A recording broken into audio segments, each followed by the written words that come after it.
more things. So the first column on the left is about these categories, like compensation is very top.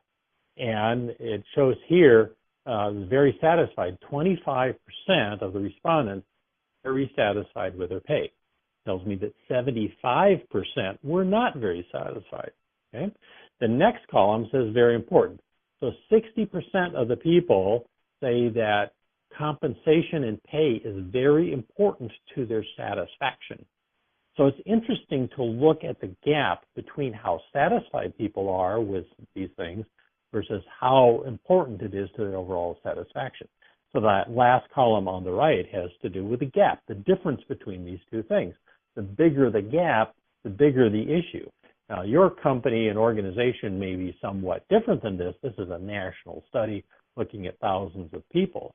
So they're saying that big gap, the compensation, but look at some of these other things again tied to the overall environment, communication with management, opportunities to use their skills, recognition, advancement opportunities, relationship with their boss, those kinds of things. So these all point to potential hotspots. Your organization may be different, but these are things that matter to people in general, at least. All things that point to items that we want to talk about in our retention interviews. I'm going to give you specific retention interview categories and questions as we go along here. I do want to talk about a little compensation just a little bit. As we see that it is important for people to be very satisfied with their job. But it is interesting that when we look at it, we know that compensation has to be fair and competitive. The research would indicate, though, that once it is regarded as being fair and competitive, more compensation doesn't do much for us. It certainly is not tied to overall satisfaction from the perspective of being engaged. Compensation is an extrinsic motivator. So as long as you pay people, people do it. And as soon as you take away the compensation, then people quit doing it. Where some other things are intrinsically motivated. And think about, my guess is you do some things when you're off work. So you have discretionary time and effort that maybe you apply to a hobby, maybe you teach kids softball, you volunteer in other areas. None of these things pay you money. In fact, oftentimes they cost you money. Why do you do that? What motivates you to do those things? And that's kind of where engagement comes from.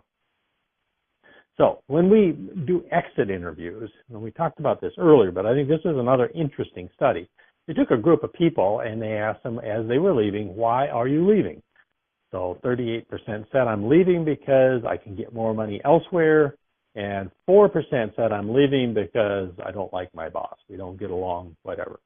But then what they did, they took these same people a year and a half later after they'd left the job, and they asked the question again. Do you think there's a different answer? Well, I wouldn't be bringing it up if there wasn't. Here we go. So many fewer said that it was about the money, and a lot more said it was about their boss. No big surprise. I mean, when people are walking out the door, they don't want to burn any bridges. What advantage is it to them to be transparent and honest and open that can just potentially cause them trouble?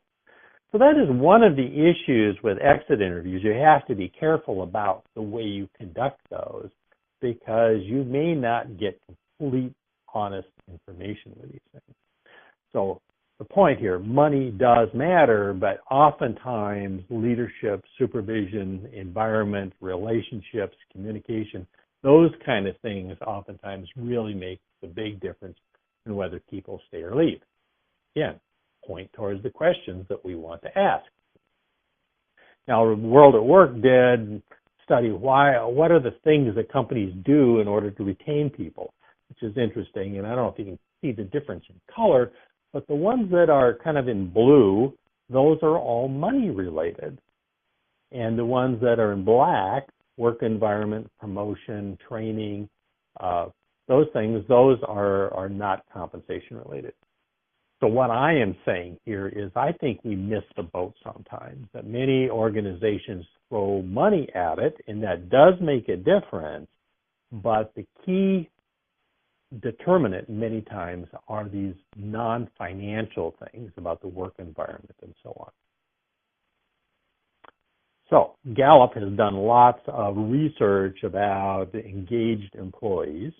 And so what they find is that managers account for 70% of the variance in engagement scores. And you've probably heard that saying that people stay in the job or leave the job because of their managers. I would guess that some of us on the call today have been in that situation. They make a big difference in our lives.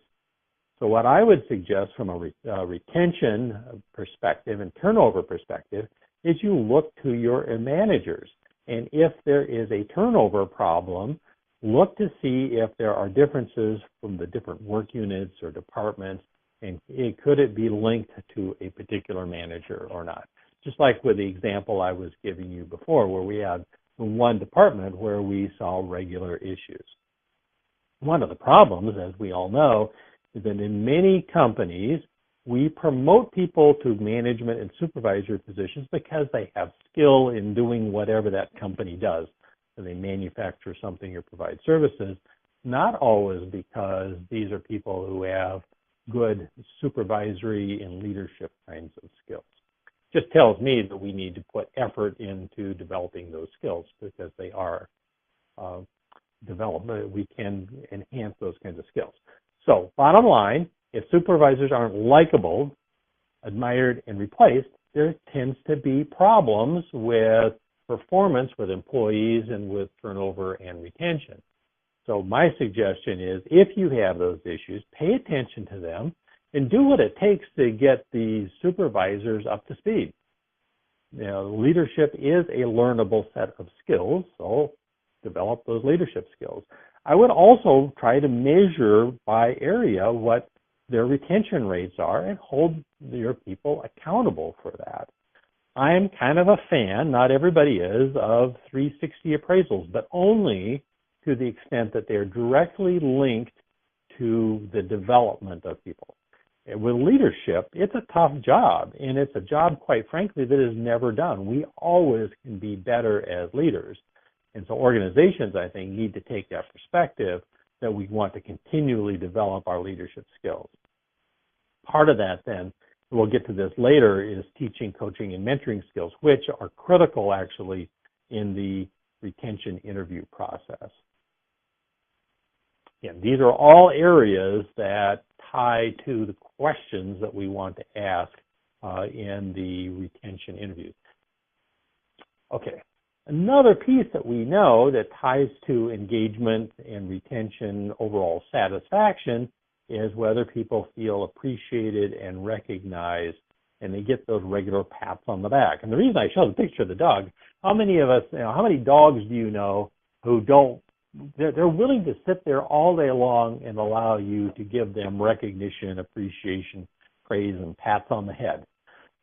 People are kind of like that too, in a way, not quite like dogs, but when I have live audiences, I have frequently asked the question, how many of you get as much recognition as you would like to have? Never more than 10% say yes. Many times, nobody raises their hand. But yet we know that it is directly tied to overall satisfaction, and we know that that directly is tied to retention of people. That's amazing kind of a thing, is that retention, or the appreciation, recognition, and reward, it's free. You know, in most of the time, your employees are doing the right thing all day long, and there's lots of opportunity to show recognition. But for whatever reason, we don't do it very often. So this is one of the questions, again, that we want to ask during our retention interviews. So generally speaking, I've kind of got away from the retention interview thing a little bit, but with our managers, one, teach them about performance management. Now, some people think, well, that has to do with corrective action, fixing people who are broken, correcting bad behavior, and it does. But the more important part, quite frankly, has to do with giving good guidance, being clear about expectations, giving people recognition for doing a good job. That's what really matters with performance management, and the idea that we have regular dialogue with people. So performance appraisals,